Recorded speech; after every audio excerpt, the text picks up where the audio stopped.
Hello and welcome to your favorite of all podcasts that you've clicked play on in the last 30 seconds. I'm Nalin and this is Two Tickets Please, a safe space where we can be silly, smart, and everything in between.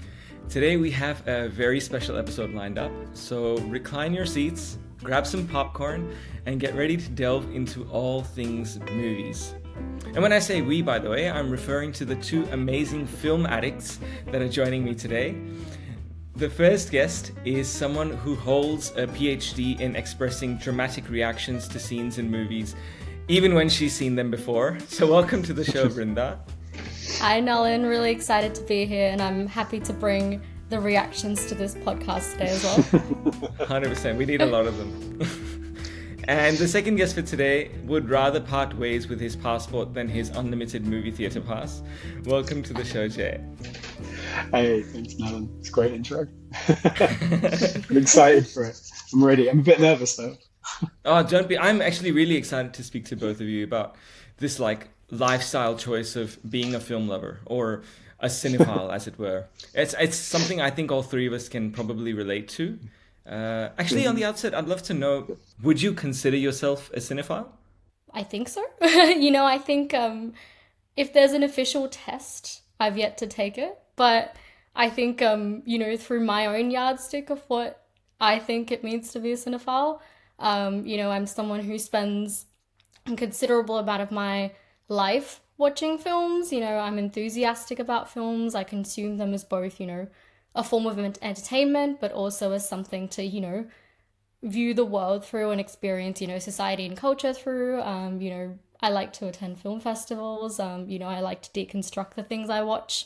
Even though as I'm listing these things, I also recognize that that's not necessarily the definition of a cinephile, and I think it's very subjective. Mm-hmm. So by my own measurement, I'm a cinephile, but maybe at the end of this conversation, I'll come to a different conclusion. But yeah, for the most part, I think I'm a cinephile.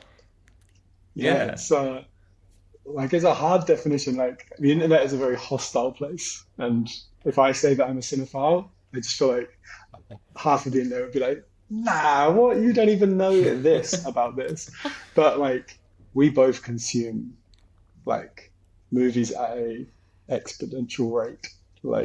I got my letterboxed year summary thing through. Oh yeah. And I was at over 500 films this year that I watched. So I feel like wow. Other people would definitely say cinephile, but the lack of knowledge about certain things might also be like, you don't know nothing, you're just a tourist. So, but yeah, I would also consider myself a cinephile of sorts. Yeah, I think that's fair. I was thinking about this just before we started speaking, and my thoughts, I think, are quite in alignment, because I think as long as one has appreciation for and a commitment towards films, I think that's the main criteria. It doesn't really matter, how much you've seen or what you've seen. I think if you're going into a film wanting to like it and really interested in it, I think that's a film lover or an enthusiast, whatever the label we want to give it. But there is, I think what you both are saying does hit a nerve for me as well, because I remember when I was at film school, there were a bunch of these names being thrown around of directors like Kurosawa, Hitchcock, or Satyajit Ray, and I haven't necessarily watched their work. So I think there was a little bit of insecurity that did creep in of, oh, well, I claim to be a cinephile, but I haven't seen these classics. And I felt that again recently. I was watching an interview of Payal Kapadia, who's the director of All We Imagine Is Light. And in this interview, she's sharing a bunch of recommendations of films that she likes or that have inspired her. And I didn't know most of them. So, I mean, do you feel the same way? Do you feel like, oh, I haven't seen some classics, but is it important to? Yeah, I feel like I understand the line of thinking, and I've definitely found myself in the same place. I personally feel like I understand to some degree. I feel like if you get deep into deep into any sort of community, you'll find that people are quite protective and possessive of their interests and hobbies, because they form such an important aspect of our identity in a sense. And, we feel like it's what differentiates us from people. So I understand this need to almost gatekeep, you know, what it means to be a cinephile and what it doesn't mean to be a cinephile and so on, and like what qualifies you as that. And yeah, like in terms of considering classics as well, certainly, you know, someone who grew up in a different country, you know, I grew up in India and I moved to Australia when I was 11. There are definite gaps in my knowledge and in my viewing history as well, especially when it comes to, you know, the films that a lot of people in my generation would consider to be the childhood classics. You know, I've never seen Aladdin, you know, I've never seen Goonies, you know, I think I hadn't seen even Back to the Future until last year. So I think, yeah, like I think there's definite gaps, but yeah, to me it doesn't necessarily, it's not a requirement to be considered a cinephile in my books. Yeah, I don't think you need to have seen, like, I think everyone's definition of a classic is definitely different as well. Like, I was thinking that actually when you said about the cinephile thing, I was like, I don't think you need to have even seen that much, like, really.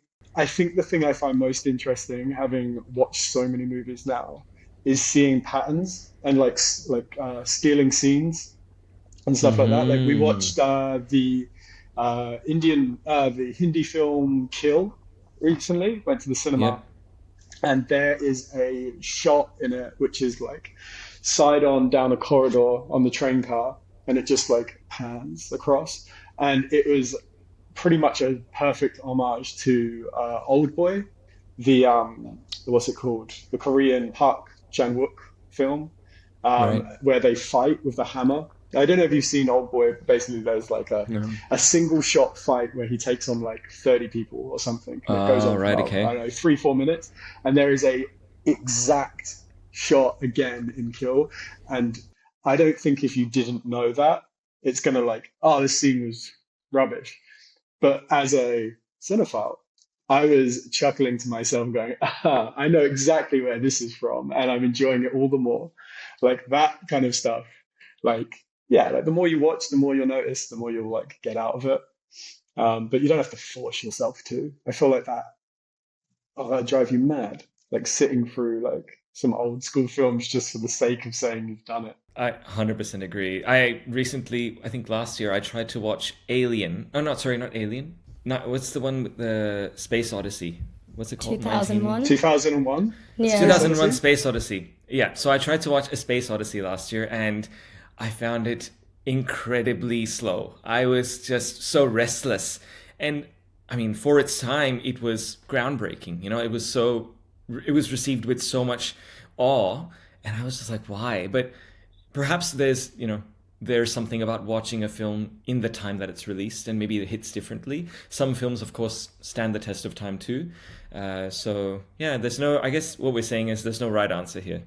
I feel like the more movies I watch as well, the more I'm interested in developing my personal taste. And to me, in some part, a film being a classic maybe means that it is widely regarded a certain way or, you know, widely loved. And while I love watching movies like that, you know, I'm usually pretty in line with, I guess, audience sentiment on most films, but I'm much more interested in films that like I personally will enjoy that most people might not, because that's the personal taste that I've developed. And I think that's true of like most art forms. I think like we need to leave, I guess, room for subjectivity and for people to kind of enjoy the things they like, and usually find that you go down these rabbit holes that, you know, a lot of people might not, because that's the personal taste you've developed. You know, like for me personally, like horror is a genre I've come to love, and, you know, there are a lot of films that, you know, I consider to be, in my books, you know, my classics or whatever, but they'd never be considered that widely because they're too weird or, you know, just not wide enough releases. And, you know, one that comes to mind for me is Resurrection, which came out in 2022, starring Rebecca Hall. And that one really stands out to me as, you know, like a true kind of feat of like fearlessness in filmmaking. And, you know, it's this like film that to me really elevates and pushes the boundaries of the genre that I love. And, you know, to me it's like very diabolically intense and like unsavory film that, you know, would never end up on a list of like movies to watch before you die. I think it has a 5 rating on IMDb, but you know, to me, these are the movies that I think so. I don't think it's enjoyed, which is, shocking to me because I loved it. But I think I do also get it at the same time because, yeah, it's a polarizing and strange film, but these are the films that make me fall deeper into loving movies. So the idea that I would need to watch something that's, yeah, maybe a little more widely accepted in order to be more of a movie lover, again, feels a little bit, yeah, at odds with that idea. Yeah, and I suppose we don't want to pressure ourselves to like or dislike something based on popular opinion. And I think that's the beauty of it, right? Everyone can have their own perception of what a film is like. And I think that also adds to the richness of this film industry, because that means there's an audience for everything and there's a film for everyone. And it becomes a very personal connection to this work of art, which it's nice to share with others, but you don't need to. Yeah, I love it. Like, it's like when you go to a book club, like you don't go there to be like, I don't know, we all read the same thing, right? We all got the same out of this. All right, cool, let's go. Like, you go there to debate, like, what, like, I love a good debate about a film. Like, me and Vrinda have gone to see films together, and like, Yeah. I'll always try to keep a straight face before I leave, and we'll just like turn to each other, like, what did you think? Because I'm like, I don't want to give anything away. I want to be like, Yeah. I just want an honest opinion, because things do skew you, but that's fine. You can go back, you can rewatch. Like, that's also a great thing about film. But Jay, you mentioned you watched 500 plus films last year. Vrinda, was that the same for you? No, less for me. I think just Okay. actually mine was exactly 365. Which Wow, was, yeah. okay. I kind of started the year being like, oh yeah, like it would be cool to watch a movie a day. And of course, it wasn't literally a single movie every day. You know, some days I watched like, it was a weekend, so I watched like 2 movies back to back because I wasn't doing anything. And then one, you know, some day I didn't watch anything. But overall, actually ended up with a very satisfying 365. Excellent. Yeah, like on the button. On the button, quite literally. What intrigues me, and I really want to know this from both of you, when you're watching on average 1 or 1.5 films a day, how do you make time to watch this many movies? Because I would love to, but I'm so curious how you manage to do it. I would say I don't watch much TV. I find, like, I love like, if I was going to watch a TV show, I'd have to know that it either ended or it was a limited series. And I'd want to know that like it was well reviewed to a degree, like, or at least people liked it. Like, they're hour-long episodes and they can go on like indefinitely. So you cut that out of your like weekly viewing, and you've got like 90 minutes is not hard to sneak in. It's just an Okay, extra long episode of a show. So that's like one a day. If you want to cut out your TV, that is, depends. Also, like, maybe just set your alarm an hour early and get one in before you before you get ready for the day. Fair, yeah. Yeah, same here. I mean, Jay and I live together, so it's very much the same thing. I'm also not a massive fan of TV shows. It kind of takes me a lot to invest my time into something that, yeah, like is not finite. It's not, you know, contained into 2 hours. So yeah, I think the time that most people would be spending watching TV in the evening, I think that's when we're watching films. And for me also, I grew up in a house where the TV was always on. Like, the evening activity was around a TV. Like, all of our furniture pointed towards a TV. Like, you know, we ate dinner around a TV. So I'm very used to just a TV being involved in my evening. So I think for me, it's, yeah, honestly not that difficult, because it's, yeah, what I do. No, absolutely. And it's nice when you have someone who's equally committed to it, because then there's a momentum to keep watching them. Yeah, no, that's... Yeah. I really resonate with your point, Vrinda, because our furniture is also pointed towards the TV. So it's very much a TV-filled evening for us on most nights. Over the past couple of years, I've found that I'd like to watch films, and so I start them, but I don't have enough time to finish them. So I end up pausing them and then continuing them later, which is not ideal, because I would like to watch them in one go, but that's the only way I'm able to make time to get them in. I was just going to say, I find myself doing that sometimes as well. It's actually kind of nice to sometimes break up a film and, yeah, watch it over time. To me, it doesn't impact the viewing experience too much unless it's a film that, like, I'm very excited to watch, or if it's like a 5-star film. Yeah. But I would have to strongly disagree with that. Yeah. I feel like to watch a film, like, I can't, like, a guy started at our office, and he was like, he said, I'd been watching and I can't remember what film it was now. I was like, what do you mean you've been watching?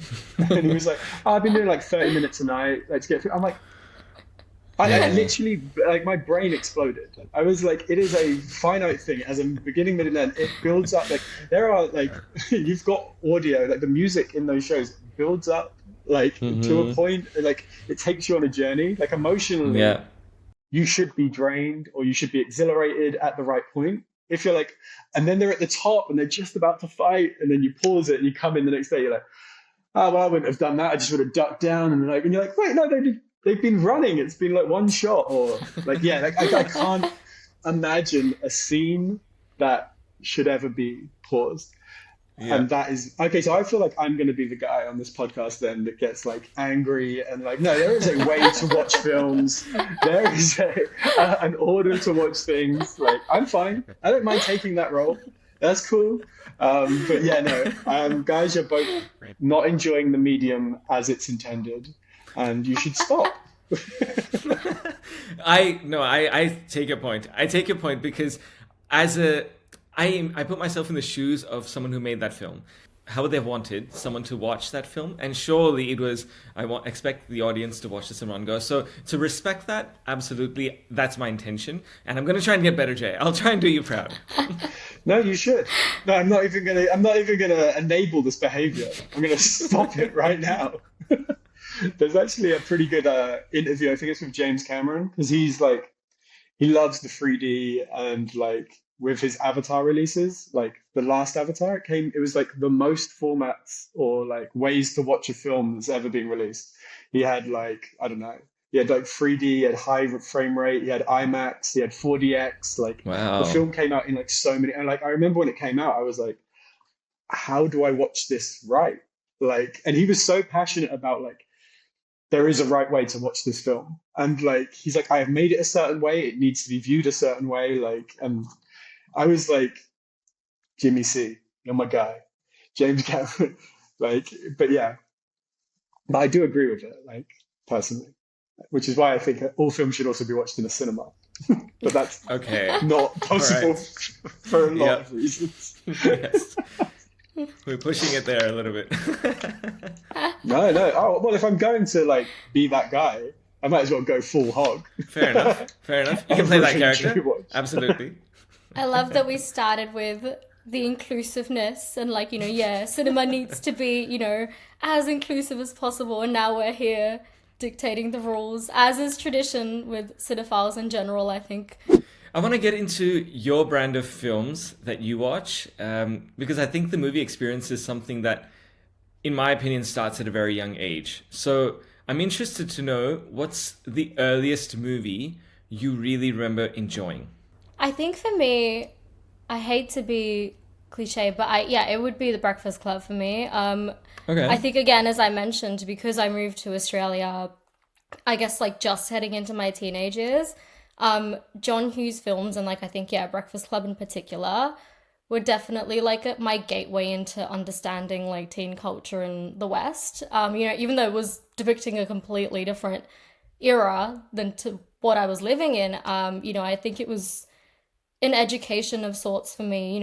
It was a way for me to get answers to the questions that like I would be too embarrassed to ask my friends or, to ask my family, and being in a new culture, I needed an answer to these things. But like film was definitely an avenue to do that. I think The Breakfast Club for me, made me feel quite seen in all of my like teenage confusion and angst and insecurity and stuff. But then at the same time made me understand the new place I'd found myself in as well. So I think, definitely The Breakfast Club is one that, I remember watching and, being just, feeling very comforted and seen, I guess. Okay, yeah, that's lovely. Well, I feel like the first film I remember seeing was, like, Lion King. Like, so I remember bawling my eyes out, like the animated Lion King. I was like, 5, 6?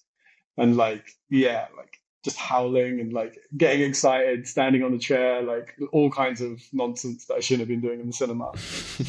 But... the first film, I guess, that really, I was like, I like movies, was a lot later. And I think that was Children of Men. I saw it like mid-afternoon with a friend because we had nothing to do. And have you both seen that actually? I Yeah, Before I haven't. go? you made me watch it. Well, well, there you go. That's I've got great traits. I sound like a great boyfriend. So there's a single take in that. Actually, there's a couple of like long takes. And I remember sitting there in the cinema and being like, they haven't cut away. They still haven't cut away. Wait, they haven't. Wait, what's going on? How are they doing this? And being really interested in the craft of the shot, like and that was the first time I think I'd ever paid attention to like. It wasn't the narrative. The narrative was like enthralling. It was like a really interesting scene, but I was like, how did they do this? And ever since then, I've always paid attention to like just what's going on, like Hmm. a Yeah. bit more than like on a narrative base, like I watch a movie for that, but then sometimes I'm paying attention to like, ooh, like okay, how did they do that? Like, oh, that was nicely done. Like that's a clever Hmm. way to show that. Like all of that kind of stuff. Like that's like the film that unlocked that for me. Yeah, right. I guess, yeah, like I definitely enjoyed Breakfast Club, but it didn't unlock that, feeling of like appreciating the artistry of film. I think that, like you said, like you happened a lot later, like probably Hmm. with like Scott Pilgrim versus the World. That was a Mm. film that to me like instantly like yeah, and that film it's very easy to kind of also notice all of that because it's so Yeah. abundant and clear. Like Edgar Wright is like like such a master of like the visual, Yes. comedy, and like I think all of the like the wit, the pacing, the soundtrack, everything in that film kind of just comes together in such an impressive way that I couldn't help but notice for the first time, like, yeah, the artistry of like filmmaking itself. I growing up for me, there was we used to have a small collection of VHS tapes at home, and most of them were animated children's movies like Aladdin, Cinderella, Pocahontas, The Hunchback of Notre Dame, those kind of films. And then we had some Hollywood films like Mrs. Doubtfire as an example. But the one for me, the one or rather two that have been all-time favorites for me since a very young age was Home Alone 1 and Home Alone 2. Mm. It is like as a young boy watching that, I wanted to be Kevin McAllister because he was just clever, he was resourceful, he was courageous and he was independent. So these are all these things that I was like, oh my god, this guy's the coolest guy in the world. I want to be him. And I just remember watching them so like watching that film repeatedly. I feel like even now, if someone put that on, I would be able to quote the dialogues. Like I'd be able to say them with the film. It is just that impactful. So for me, that's my like OG film that I grew up on. Not that I was old enough to appreciate the craft of filmmaking by that point, but it was just the era of this charm of it being a Christmas movie and a little boy stuck at home and using toys to fight off bad guys. Like it was everything I wanted. It's a universal worry, fear. It's something that we all wonder what we'd do in that exact situation. Yeah. Part of me always wonders, oh, I wonder if this Christmas I'll be left alone and I'll have to fight off robbers. I'm prepared. If that needs to happen, I'm prepared. Oh man, yeah, you always need to be ready. Yeah. That's quite interesting. Like, have you watched? So Christopher Columbus, I think, is the director of that. He's the dude that did like the first Harry Potter. Mm. Yeah. Have you watched any other of his like films? Because there's something about Home Alone and Harry Potter that like, yeah, they just like instantly. They're like a warm hug of a film. Just Like, there's magic. something Yes. about that Yeah. guy's filmmaking is kind of magic. Yeah, Yeah. Yeah. And the other common factor is John Williams did the score for both the of them. score. Yeah, Mm. It's a big factor. Yeah, I mean, such like the tracks that you can re-listen to and they'll just make you feel nostalgic. So, yeah, that combination really worked. How do you learn about films now though? So, how do you know what's coming out or what's out there? For me, it's mostly Letterboxd. Okay. Just I think Letterboxd is yeah, like a pretty vibrant community. I know like a couple of people I like to follow there now, so those are the people I kind of keep an eye on. And if they've watched something new and they've rated it, well, I'll kind of take a look and add it to my watch list. But also just like yeah, keeping an eye on what's coming out in my local cinema. Like as you can probably tell from this chat, I like going to the cinema, so I think yeah, like Yeah. I tend to go pretty often. So yeah, that kind of helps me keep tabs on what's coming out as well. Yeah. I've also got a couple of, I'd say, directors that I Okay. follow in regards to like, not like their personal Twitters or anything, but just like if they were to come out with a film, I'd be like on board. Also, the film festival buzz is normally quite good because it's spoiler-free buzz normally, because Yeah. like Yes. they're normally under an embargo because they've Yeah. seen it before other people. So they might be like, oh, I can't say much, but I can say that I enjoyed this. And I'm like, that's enough. And how do you pick a film to watch? So let's say you've heard about a film, or you've got a recommendation, or maybe you've heard about it, you've seen an ad for it somewhere. How do you figure out, okay, we want to watch this one over this one? You know what? Like a good poster really does it for me, because especially someone who doesn't really watch trailers, like I tend to avoid trailers just because, yeah, it kind of feels like watching the film in 2 minutes. Yeah, I think a good poster can really sway me. Yeah, I think this year I really liked the poster for, I think, The Substance. That was a really good poster, kind of like sparks your interest and makes you think like, oh, what's that all about? Yeah, I think like yeah, sussing out the mood via director, actor, genre, like Yeah. Yep. is normally enough. Yeah, I can't watch trailers. Like I think like it's so weird because like trailers are like one of my favorite things, but I cannot watch a trailer before I watch a film. So like I only enjoy a trailer after the fact, and I'm like, that was a well constructed trailer. That was awesome. If I'd seen it before, I would have been very angry. Like it told me way too much narratively. But Yeah. yeah, so like again, yeah, vibes. Like working out what vibe I'm in, being like I'm in the mood to laugh, cry, like get angry. And then I'm like, yeah, this director's good for that. And then yeah, plus my watch list on Letterboxd is like 1,000 plus easy. Okay. Like, so Wow. I'm just constantly like, yeah, I'll watch that. I'll watch that. Like, so again, we've got like a huge list of stuff that's just always there.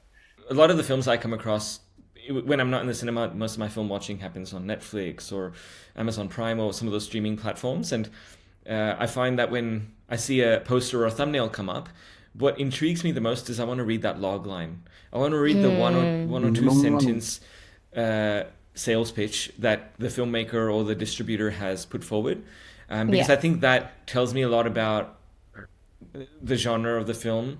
And then through the thumbnail, I'll probably see, oh, who's in it or who's directed this. And if they've got a good track record or if I've liked their previous work, that'll usually entice me to add it to my watch list Yeah. and watch that film. So, yeah, I think we have so many sources of information now. And like you were saying, Jay, I think that watch list just keeps growing.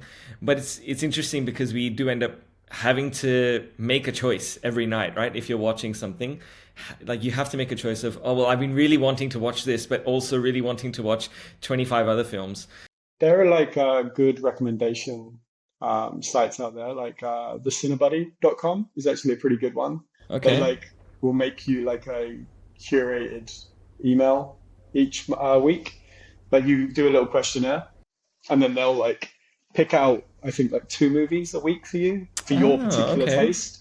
Oh, And that cool. can, I feel like something like services like that are actually pretty helpful because they, like if you've got paralysis, someone else is making the decision. Like we went over to Vrinda's sister's house, and she just loved the idea that we picked the movie, put it on.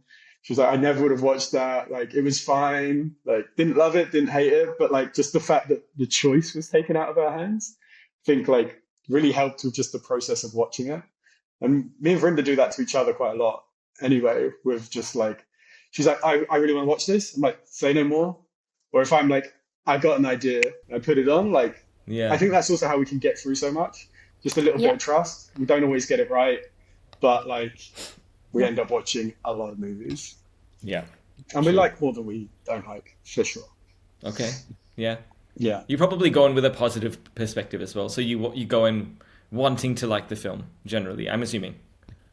Oh, yeah, Absolutely. completely. I 100%. always give a film the benefit of the doubt. Like, sometimes I lose it.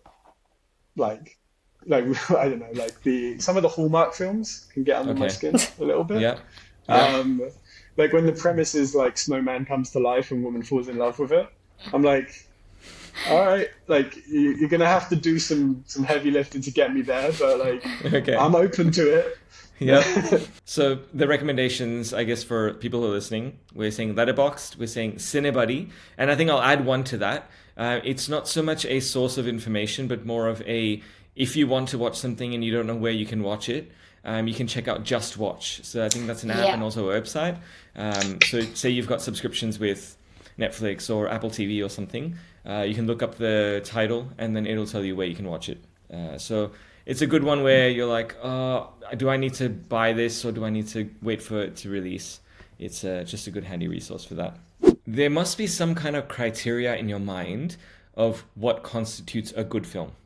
And I want to know what those ingredients are for you. What makes a good film for you? I mean, for me, a lot of it is in the screenplay, the story, the dialogue, the character journey, like the arc. That's what really gets me excited. And that's what to me is like the meat of the film. Yep. Of course, film is a visual medium. So, things like cinematography and like, visual cues are extremely, important. But for me, often, especially if we're talking about a good film, not a great film, to me, they could be secondary to a good narrative. I think I can enjoy a film that's, not super creative or like innovative with how it's kind of shot or filmed. But if it has a solid story behind it and, something compelling, that it's telling us, that can definitely satisfy me quite a bit. Otherwise, for me, pacing is a big one. I think I'm it's funny because like I actually like there are a lot of 3 to 4 hour films where like they to me don't feel like they're long enough. Like if I've enjoyed it, if it's well paced, like I will happily sit there like in that world for longer. I think Yeah. couple examples like recently, I guess, like Killers of the Flower Moon, that's a very long film, but by the end of it I wasn't exhausted. I wasn't like, oh, finally. It was very much like, oh, like I'm actually fully immersed in this world and I'd gladly stay here longer. Even Wicked recently, that's almost a 3 hour film. Anatomy of a Fall, another one like super long, but these are all films where, yeah, like they're so well paced that you don't feel the length. But then I think on the opposite end, overstaying your welcome can really, for me, just yeah, ruin a film in a way. And I will say, like, I think a lot of action and adventure like films tend to be could use maybe like half an hour less. Oh I yeah. think Yeah. yeah, like Matt Reeves the recent Batman. I think that's one that Uh-huh. comes to mind. I think that could have Okay. easily shaved off an hour, and I know that I'm Yeah, probably right. in the minority with that opinion. But yeah, like even something like a Michael Bay film, like I don't think those movies have any business being longer than an hour and a half, in my opinion. Yeah. But yeah, I Yeah. think like a good film for me is definitely like the screenplay, the narrative, and then pacing. I think those are the ingredients for me. I think I've narrowed it down to one specific, very specific thing, and that is a character motivation that makes sense. Hmm. So it could be Ah. horror, it could be like historical, I don't know, thriller, like literally any genre. And if a character does something that does not make like logical sense, what are they called? They're like ex machinas. So like an ex machina is like something that comes into the story that just drives it, but without that there, they could never have done the next thing. And yeah, characters that just randomly go like, "Hey, let's rent a car" or something like that. I'm like, "Whoa, whoa, whoa, whoa, whoa, whoa, what's going on here?" No, no, tell me why they are doing that. Like, so horror Yep. films are a great example of people making terrible decisions that make Hmm. no sense. Yep. Hey Yeah. Yep. guys, there's a murder on the loose. Let's all split up and make sure our batteries aren't charged on our phones. And you're just Hmm. like, no. Like, and like the second that happens, I'm just like, I'm not even interested if they survive now because they've Yeah. made dumb decisions. Whereas like Get Out, like the Jordan Peele film, Yes. is like, so that's actually such an interesting film because I love that film and I showed it to my nan, a 90-year-old Irish woman, and she was like, at the end of it, like actually, like well, as we were going through it, she was like enjoying it. She was umming, ahhing, like oh, and then she was like, "Ah, oh, this couple's being so nice to that young man," and I was like, That is so funny, just in general, because she was like misread the underlying racial tension within that God. film completely and emphasized Yeah. wholly with the white family, being like, why is Wow. this guy being so disrespectful and like suspicious of them? Which I thought was hilarious. But his rationale and everything made perfect sense to me. I was like, yeah, I understand microaggressions, and I also love that the film was working for my nan for a completely different reason.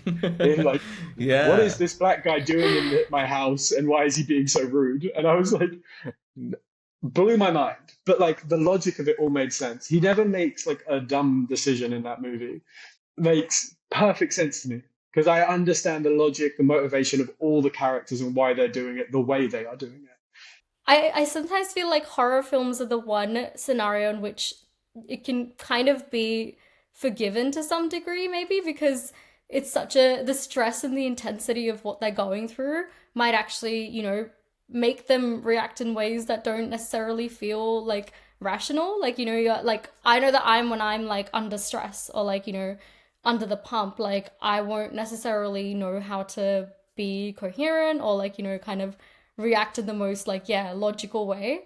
I feel like it's the one situation, like horror is actually one in which I feel like I could personally forgive that, yeah, particular thing. I've watched films with you. You're the first person to shout, "Don't go in there." That's a really, really bad idea. Like, I think I have a pretty long list of criteria of what needs to happen in a film for me to find it good. So I think it needs to be a oh, story that's easy to understand but has a meaningful problem. So I think okay. if it takes too long for me to get what the story is about, I think there's exceptions to all the rules, but in general, if there's a story that takes too long for me to buy into it, then it's not gonna keep me hooked from the start. I also want to see characters with nuance. So I don't want to see just black and white characters. I like one of the reasons why I really enjoyed something like Marvel's like Phase 2 was they had a villain who had such a compelling reason for why he was doing what he was doing. Like and one can question whether he took the right approach or not, but he had a motivation, like you were saying, Jay, and so that for me was like, well, he's not just completely evil.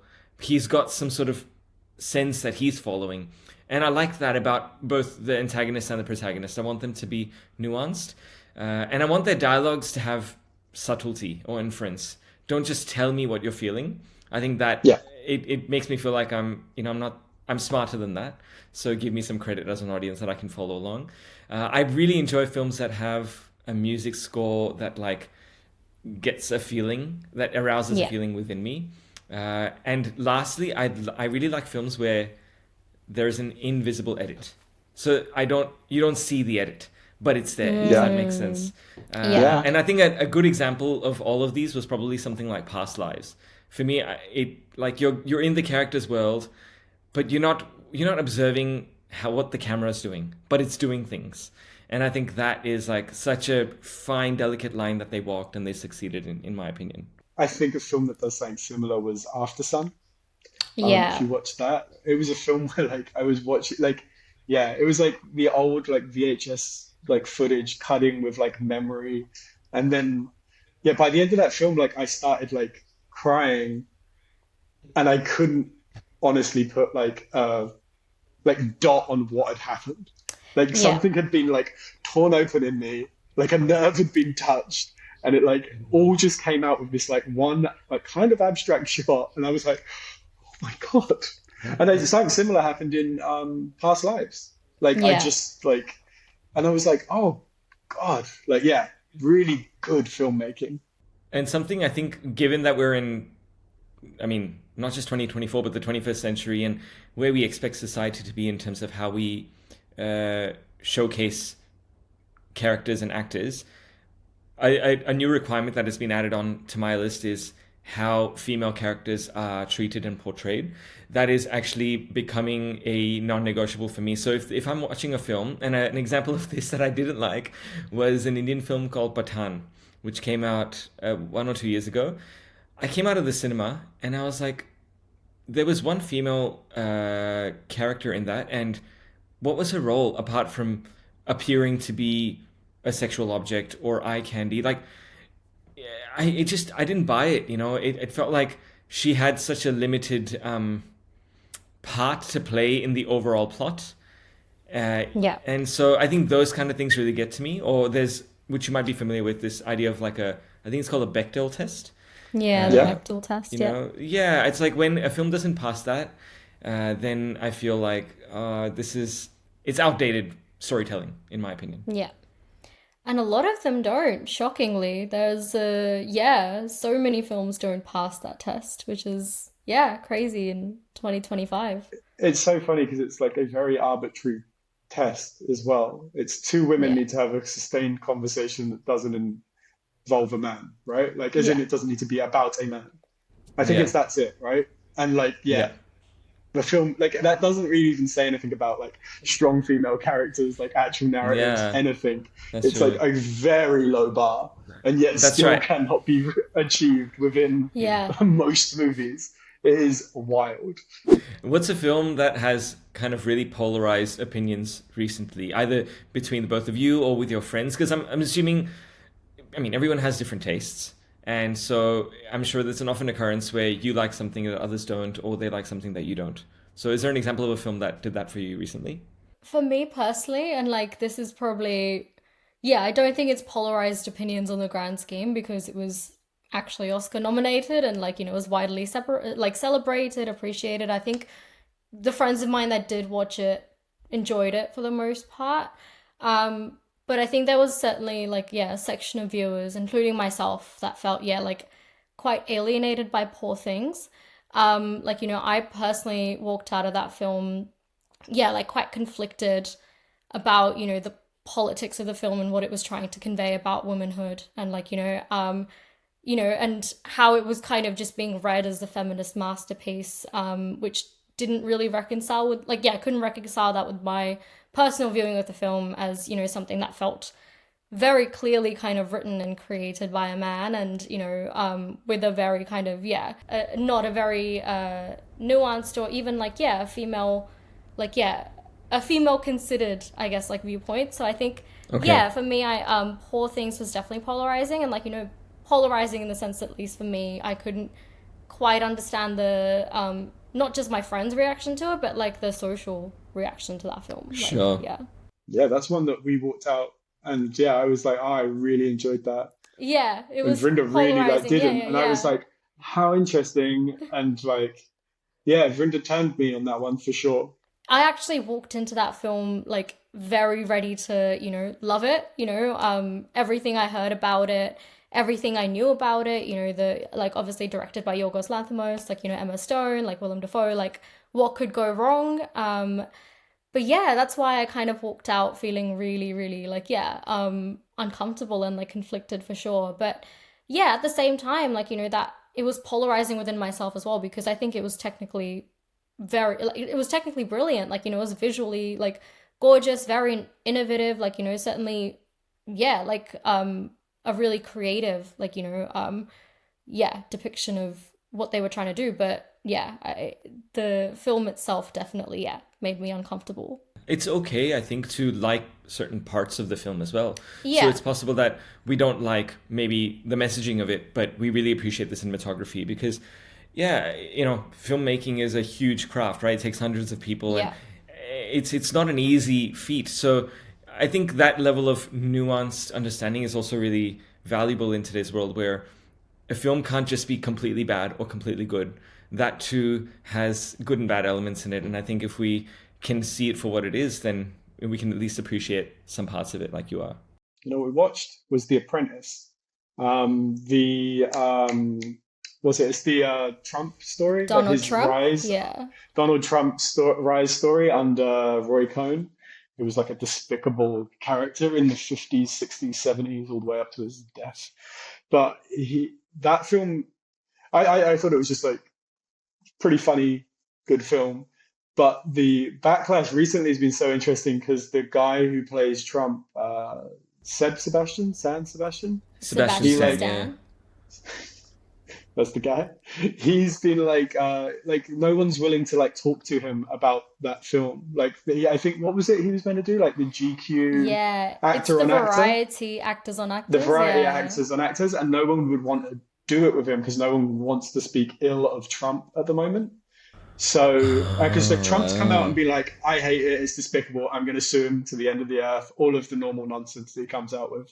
Like, I would think it's going to like affect its award capability, like everything, because no one wants to really get near it. this has happened before as well. I remember this happening in the Indian context with a film called Padmavat, which released a few years ago. And even pre-release, there was a huge uproar of a group of people who were opposed to it because they believed that it represented their culture in a bad light, but they had not watched the film yet. So it was a very politically driven issue, and it caused a lot of hardship for the makers to actually release the film. They had to make adjustments to it due to societal pressure, like change the name. The title of the film was changed because of it. They've had to go back and do VFX work to change the look of the actor. And so, yeah, I think this kind of stuff is really sad to hear because, Yeah. film is art. And, if we don't give space for that, then we're kind of, yeah, really sort of cornering ourselves into believing one thing, and it's almost like propaganda in a way. So it's almost nice to have polarized views because it means there's freedom of thought and freedom of choice. Would you say that in addition to telling a compelling story, that movies or films today have other functions towards society or other purposes that they can achieve? I think they can do both. Like, I think a great film can do both. Yeah, I think I mean, I feel like cinema serves like so many purposes in our like yeah, world at the moment. And I think that idea of like films taking those sentiments that are kind of like brewing under the surface for a while and then bringing them to light and like kind of what Jay like you described as well, like something like a Get Out definitely came out after a certain like feeling brewing within a group of people in the US and then made it kind of accessible, understandable to people who don't live in the US or like haven't experienced that particular thing. Um, and yeah, same with like something like The Matrix, which kind of made the ideas of like yeah like postmodernism again more accessible to people as well, and like kind of like did it in this like poppy way. I think yeah, I think there's a lot of functions. I think cinema is a mirror, definitely, for what's going on in the world. It brings everyone kind of on board, and it's not necessarily, I think, predicting things as much as it is like, yeah, picking up on those things that are simmering under the surface and bringing everyone on the same page, or like, at least bringing eyeballs to it. But Yeah. then, yeah, like as Jay was saying earlier as well, they're definitely artifacts as well, not just for preserving our history, but also like the visual medium of like, yeah, filmmaking in general, I think, is, yeah, like I think something so important to progress to, also, yeah, preserve, like the timeless, like enduring, like kind of power of films in general, I think is very unique to this particular art form. They've just been around for so much longer. They, they kind of pioneered all of these techniques that, other visual mediums, use as inspiration even to this day. I think, yeah, films are so important, and yeah, I think they continue to be for that reason. But with great power, is there also great responsibility? Like, do you think filmmakers need to be responsible with the kind of films they make? I think so. I mean, like, yeah, I'm definitely not pro, censorship. I think people should be able to tell the stories that they want to tell. At the same time, of course, like I think there's a line there is certainly irresponsible filmmaking, especially when it comes to protecting, minors or like, protecting, yeah, like, vulnerable groups of society from, like I think ultimately, like if a film comes out and it's a net negative in the world, it kind of inspires something. It's not the, and again, like it's, it's difficult because I think like a film like Joker can come out, and I don't think Joker had any ill intention in the way it was made. Like, the maker had all like, the yeah, like the good intentions of making this film about this person's story, and then it gets co-opted into, something that becomes, destructive in little ways. And yeah, it's tricky. I don't think that's a case of, yeah, like a film that needed to be limited in any way. I think it's just ultimately art will come out and people will respond to it the way they do. But so I think there are lines when, yeah, you need to protect a more vulnerable part of society. I think that's when, I think for me, that's where that line is. I feel like the bigger the budget gets, like the more responsibility you have, I think, in what the story, like I feel like indie filmmakers should be pretty much carte blanche. Like I said, like they should like say what you want to say, and if it resonates, it resonates. Like that is what it is. Like I think, yeah, you shouldn't ever try to stop people from saying what they want to say. But like if a film's coming with a built-in audience, like if a Marvel film came out with like deeply homophobic tones or like sexist, like I'm like, no, yeah, you should not have done that. Like you already Right. knew like how many people you were going to reach, like regardless of whether it Yeah. was good, bad, or whatever you were saying.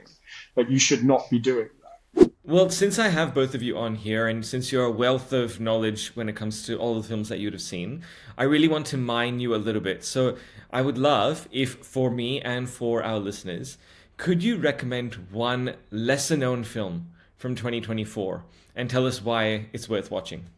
I don't know if it's lesser known. It definitely came around in the, it moved around the film festival circuits.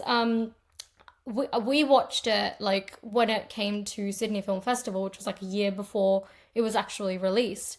And when I watched it, I was like, oh, this movie is going to be a huge deal. Like everyone's going to be talking about this. It's amazing. And it came and it went. No one I know has seen it. It's like, I think it's been nominated like for a Golden Globe like acting award, Okay. but not for like Oh. a film award. I don't think it's gonna Right. make it in the Oscars like circuit either. It's A Different Man, starring Oh, yeah. Sebastian Stan. It's my favorite film of 2024. Like not even just like like a lesser known film of 2024. It like to me is like extremely funny, extremely smart, like just a perfect commentary on insecurity and like the quest for man's like quest for physical beauty, and like a very good companion piece as well if like you're watching The Substance, which also came Okay. out this year. But yeah, the less you know about it going in, the better, to be honest. Like it's a good one to go in blind, but couldn't recommend it more. It's fantastic. And yeah, I wish more people had seen it. Yeah, I remember you mentioning this recently when we were having a chat, and it's on my watch list, very high. So I'm Perfect. definitely going to make a point to watch it. I would go with. We watched it very recently. I don't feel like it's getting too much love, but I don't know. Maybe it is. It was Anora, which is the new Sean Baker Uh-huh. film. Mm-hmm.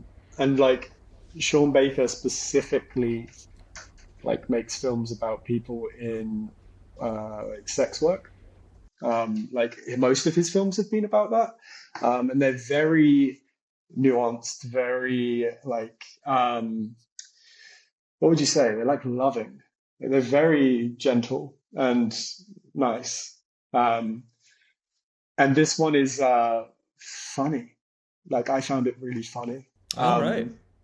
but also quite compassionate to its like, yeah, like I didn't realize it was his film when we started it. I didn't know anything about it actually. Like it was just one that Vrinda was like, it's playing, like we're going. And I was like, I'm in. And as it was going, I was so like, yeah, no spoilers, but I was like very nervous about like what's this, because just the characters in general, like sex workers in general, I'm like there's normally quite a broad brush that they're painted with, and it's not generous, it's not nice. And I was like, oh, this film's going somewhere strange. And then when we went out, I said that to Vrinda, and she was like, it literally says Anora, a love story on the poster.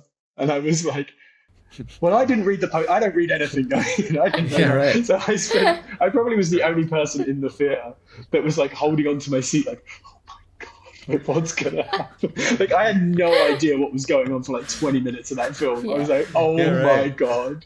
And then like, yeah, and then it settled in. I was like, this is fantastic. Like, wow. I really, really, really enjoyed that film. Nice. Okay, well, I'm adding both of them to my watch list, so it'll be, yeah, I'm actually looking forward to watching both of them. And I've one for you both, actually. So I'm not sure if you've seen this. It's actually not a film that's in my top 12. Most of those Oh, ones are well known films. This one was lesser known, or at least lesser known for me. It's a Japanese film. It's based on a manga series, and it's called Zom 100 Bucket List of the Dead. I won't tell you too much, but what I will say is it's one to watch. On the surface, it's like a funny, adventurous zombie film, but I think there's a deeper layer to it, kind of like a coming of age film as well. And if you've been to Japan or you like Japanese culture, then I think you'll enjoy it. So it's on Netflix. You could check it out. It's a good watch, I think. Amazing. interesting. Yeah, Yeah, haven't no, I'm seen into it, it. haven't heard of it. Love it. Yeah, yeah. Yeah, that's a good cut. I haven't even, yeah, not even heard of it. That's a Well, great that's point. good because we're sharing these ones, and I think it means that more people will watch them, hopefully. So, for our listeners, if you watch any of these films, let us know because Vrinda, Jay, and I will all feel validated if you like them. 100%. Exactly. So, as we wrap up, I want to know what's currently on your watch list, and I know that it's incredibly long, but just give me like three or four that are on your watch list currently. I'll tell you mine actually because we've already spoken Yeah. about a few of them. So, A Different Man is on my watch Yeah. list. So is Manjumal Boys because I believe we were speaking about that. Yes. That's on my watch list. I So recently good. also heard about Conclave. I heard it was a really good So film. good. Yeah, Yeah, yeah. great. Another stamp of approval. So that's there. And the last one is A Real Pain. This is another one that I really Yeah. want to watch. So those are Good four list. that's on mine. Yeah. What's on yours? Yeah, A Real Pain is definitely on mine as well. Really keen to watch that, and yeah, I've heard some good things. Strange Darling from last year as well. It was kind of like another popular film in the film festival circuit, but I just missed it. Haven't gotten around to it. For whatever reason. From what I know about it, it's like a pulpy crime thriller, right up my alley. So very excited to watch that. And I believe it's A24, but don't quote me on that. And yeah, otherwise, like yeah, some upcoming stuff I'm excited about. Baby Girl, with another A24 film starring Nicole Kidman and Harris Oh, Dickinson. Very nice. keen. Will be seated when it comes out later this month. Um, I know that Guillermo del Toro's Frankenstein comes out this year. That's definitely on my watch list for 2025 as well. Um, and yeah, Night Bitch, which came out last year as well, which stars Amy Adams. Um, it's like yeah, I think it has come out. I think it had like a very short run at the cinemas, and I again missed it. But yeah, haven't heard like amazing things about it, but I love watching Amy Adams in anything, and it's been a while since she's been in anything, so yeah, very keen to get And to with a that as title well. like that, Exactly. And I know a little bit about the premise as well, and it's got me very excited. So yeah, I am keen to see it. Yeah, fair nice. enough. I've got uh, Hard Truths, which is the latest film by Mike Leigh. He's a British director, and I'm a bit of a fanboy, so I don't know whether it's going to be any good, but I follow that director, so therefore I'm going to watch that. There's a film called Nickel Boys, which should be in the cinemas Uh-huh. soon. Mm-hmm. Know nothing about that, but that's Okay. like a good. It's a film It's a where I would book, say like isn't it? it's a It's book. based on a book. Okay, Yeah. so I know nothing about it, but Right, yeah. like I said before, like I don't know, I can sense that there's good vibes in the air about that film. So I'm like, cool, it's on the list. Yeah. But Nice. they're both out now, so I just need to go see them. And then for next year, the film that I've been looking forward to for like 2, 3 years now is finally coming out, which is Mickey 17, which is one of my favorite directors, which is Bong Joon Ho. Oh Yeah, yes. yeah. The maker of Parasite, isn't it? Parasite director. Yep. Yep. And so basically he announced I think it was like 3 years ago that he was teaming up with Robert Pattinson, who was one of my favorite current actors. And I was like, this is gonna be, and it's sci-fi, but yeah, I know nothing about it either, but like just all of that. Great. And finally, Avatar 3 comes out this year. It So does. Oh, It does does. it? Jimmy C, I'll be there Ah. watching it in 4DX, IMAX, 70 mil. Like I'm there 70. for all of it. I want to Nice. see all of the releases. It's the Yeah. high Yeah. frame rate. I want it all. I'm even going to watch it on my Nice. phone so I can see if it differs at all. I've got to see it every way it's coming. Yeah, there's a few Indian ones actually I'm really looking forward to in 2025. So I think you're both familiar with this. There was a film that came out this year called 3-2. It's a sequel Yeah. to 3. So they're building a horror comedy universe. And so the next Ooh. installment of that comes That's out wild. during Diwali. And I think they recently, really excitingly announced like a whole slate of films up till 2027.